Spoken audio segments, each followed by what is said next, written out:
Bismillahirrahmanirrahim. Assalamualaikum warahmatullahi wabarakatuh. Halo semuanya, perkenalkan nama saya Kofi Haryasena Marhayudi dengan NIM 2101117140108 rekayasa nilai kelas A. Di sini saya ingin mempresentasikan tugas studi kasus saya yaitu case 2 yang berjudul 25th Avenue and Union Pacific Grade Separation.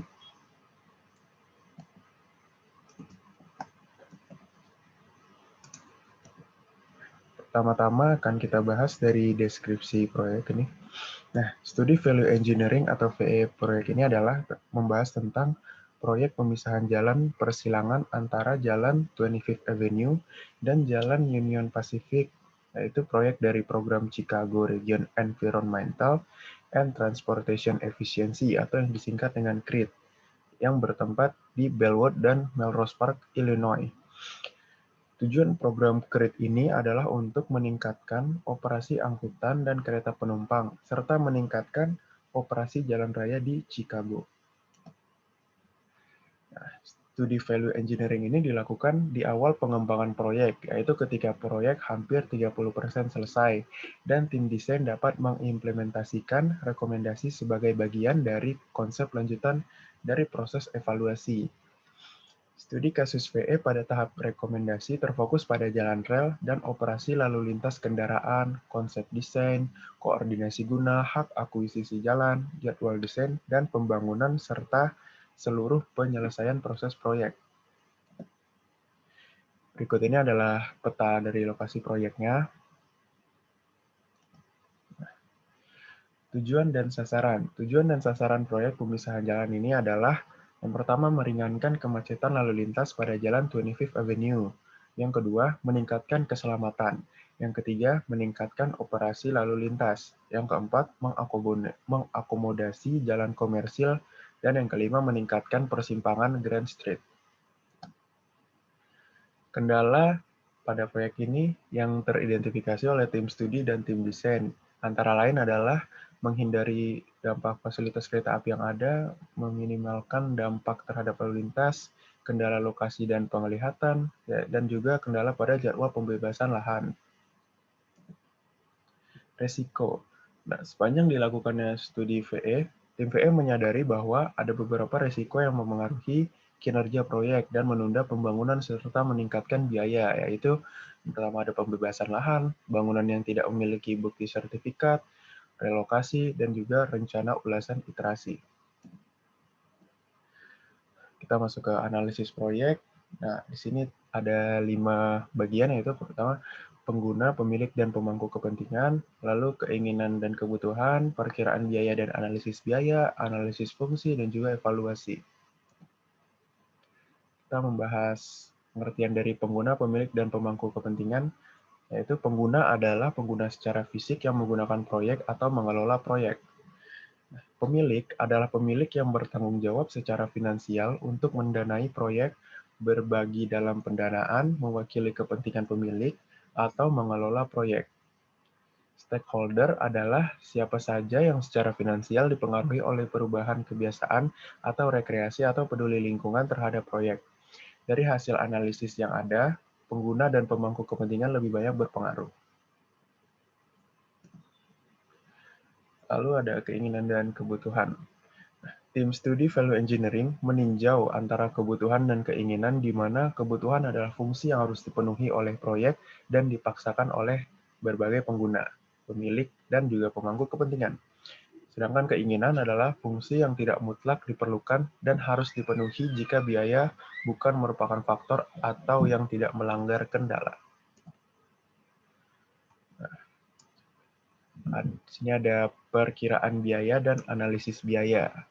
Analisis biaya yaitu dilakukan dengan cara mengurutkan komponen konstruksi berdasarkan biaya dan kemudian menerapkan prinsip bahwa 80% penghematan biaya dapat berasal dari 20% teratas dari item biaya atau yang biasa kita sebut analisis Pareto. Ini merupakan tabelnya untuk study cost analysis. Analisis fungsi. Nah, inti dari rekayasa nilai adalah memahami dan menganalisis fungsi-fungsi masing-masing komponen proyek. Maka sebelumnya tim VE akan meninjau setiap komponen yang bisa menimbulkan ide untuk dilakukan studi VE. Setelah itu nanti akan didapatkan ide-ide yang berhubungan. Nah, ini merupakan ide-ide yang akan dijabarkan nanti. Ada yang diterima, ada yang tidak. Memiliki kelebihan dan kekurangan masing-masing. Lalu kita memasuki evaluasi. Nah, dari ide-ide yang ada, tim VE akan mengolah dan melakukan evaluasi dengan melakukan scoring, lalu diurutkan. Nah, scoring ini sistemnya ide yang mendapat nilai total 5 atau di bawahnya akan dieliminasi karena dianggap tidak memberikan pengaruh yang signifikan. Sedangkan ide dengan nilai total 6 bisa jadi dipilih, bisa jadi tidak, nah masih rancu. Lalu yang terakhir, ide dengan nilai 7 ke atas akan terpilih menjadi ide untuk studi VE yang akan dilaksanakan. Berikut adalah tabel dari sistem scoring-nya. Rekomendasi ide. Pada tahap rekomendasi ide ini terdapat ide-ide akan dievaluasi dari sisi performa dan juga biaya. Nah, berikut adalah hasil evaluasi ide-ide, rekomendasi, serta diterima atau tidaknya ide yang ditinjau. Ide yang pertama, yaitu NV1. Pertimbangan akses tinjauan ulang untuk Cozy O'Brien dan kombinasi metal untuk kebutuhan penilaian evaluasi ulang NEPA. Nah, rekomendasinya yaitu tim value engineering merekomendasi kepada tim desain berkoordinasi dengan IDOT dan FWHA untuk mengkonfirmasi persyaratan mengkaji ulang NEPA berdasarkan pada perubahan desain Phase 1. Keuntungan dari ide ini yang pertama, konfirmasi dengan federal prosedur pengkajian ulang lingkungan. Di sini tidak terdapat kerugiannya dan ide ini diterima. Yang kedua, row 1, membentuk jadwal pembebasan lahan. Rekomendasinya, tim value engineering merekomendasi kepada tim desain mengupdate jadwal proyek Phase 2 untuk melihat aktivitas dan waktu yang diperlukan menggunakan peraturan dan prosedur pembebasan lahan dari IDOT. Keuntungannya yaitu berpengaruh positif pada jadwal penawaran dan konstruksi dan mengidentifikasi kegiatan pada lintasan kritis. Kerugiannya tidak ada, maka ide ini diterima. Yang ketiga ada row 2, membentuk rencana untuk mempercepat pembebasan lahan. Tim value engineering merekomendasi kepada agen lokal untuk menggunakan pre-certified staff yang telah sukses menavigasi proses pembebasan lahan pada proyek-proyek sebelumnya. Keuntungannya dapat meringkas jadwal untuk melakukan dan melaksanakan proyek. Kerugiannya tidak ada, dan ide ini diterima.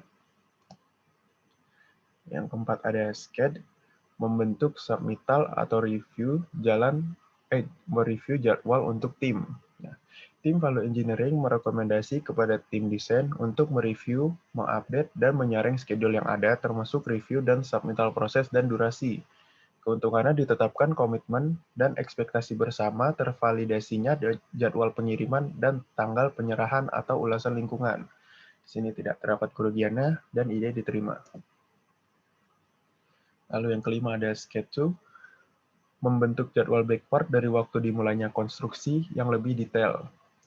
Rekomendasinya memasukkan jadwal baru yang telah dibentuk oleh tim VE ke jadwal utama. Nah, tujuannya adalah menyediakan jadwal yang sebenarnya untuk tim desain dan juga garis besar lintasan kritis sehingga sumber daya bisa diaplikasikan ke aktivitas yang memiliki pengaruh yang besar kepada proyek. Keuntungannya dapat ditetapkan tujuan atau target bersama. Ide ini diterima. Yang keenam ada SCAD 3, membantu tim pendekatan untuk mengurangi angka rencana review iterasi dan durasi. Rekomendasinya membahas tinjauan desain workshop dari staff desainer untuk meninjau paket submittal sebelum dilanjutkan ke IDOT dan meninjau agent. Membahas tata tertib tim tinjauan desain IDOT untuk meninjau dan mengomentari rencana-rencana pada satu lokasi di saat bersamaan dalam rangka mempercepat proses peninjauan. Keuntungannya dapat ditetapkan tujuan atau target bersama, lalu memantapkan tim pendekatan untuk pengiriman proyek. Di sini tidak ada kerugiannya dan ide diterima. Lalu yang ketujuh ada SCAD 4, mengekspor paket kontrak konstruksi dan harga penawaran. Tim value engineering merekomendasi mempertimbangkan dua kontrak pada membersihkan keseluruhan aktivitas konstruksi, dan juga meminimalisir penutupan 25th Avenue. Nah, keuntungannya dapat mempersingkat implementasi proyek, lalu ada konsisten dengan tujuan jadwal yang agresif, dan juga dimungkinkan harga penawaran lebih kompetitif antara satu sama lain. Di sini ada kerugiannya, yaitu koordinasi atau manajemen dengan banyak kontrak dapat memunculkan banyak resiko. Ide ini tidak dilanjutkan sebagai rekomendasi atau ditolak. Lalu ada STM1, meninjau drainase air hujan badai dan desain penghambatnya. Rekomendasinya berdasarkan tinjauan awal tim Value Engineering dan perbedaan acuan, tim Value Engineering merekomendasikan evaluasi desain drainase lebih lanjut. Keuntungan dari ide ini adalah dapat menurunkan pengeluaran dan juga dapat mengurangi penyebab hambatan dan memastikan pendanaan. Lalu bisa juga memastikan perencanaan yang telah ada. Di sini tidak ada kerugiannya dan ide ini diterima dan juga dipelajari lebih lanjut. Yang ke-9 ada STR1, implementasi ulasan konsultan untuk rencana desain struktur. Nah, bila pekerjaan desain jembatan dan tinjauan IDOT ada pada jadwal lintasan kritis, ikut sertakan tinjauan IDOT untuk meninjau dan memastikan bahwa dokumen desain memenuhi kriteria standar IDOT. Keuntungannya dapat mempercepat peninjauan struktur, dapat mengurangi pengulangan peninjauan, lalu ada kerugian kenaikan kecil pada biaya persiapan rencana, dan juga waktu untuk memproses tambahan kontrak konsultan. Maka ada tambahan waktu di situ. Ide ini tidak dilanjutkan sebagai rekomendasi atau dengan kata lain ditolak.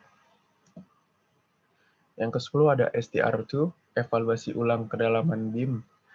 Rekomendasinya menggunakan steel plate girder dengan web sedalam 40 inci, dibandingkan dengan web sedalam 48 inci. Keuntungannya dapat mengurangi pengeluaran dengan fungsi yang sama, namun ide ini ditolak. Lalu ada STR3A, 3B, 3C, dan 3D. Yang STR3A, evaluasi lokasi abutmen selatan. Memindahkan abutmen selatan 10 kaki ke arah utara dan dermaga selatan atau dermaga 1 5 kaki ke arah utara.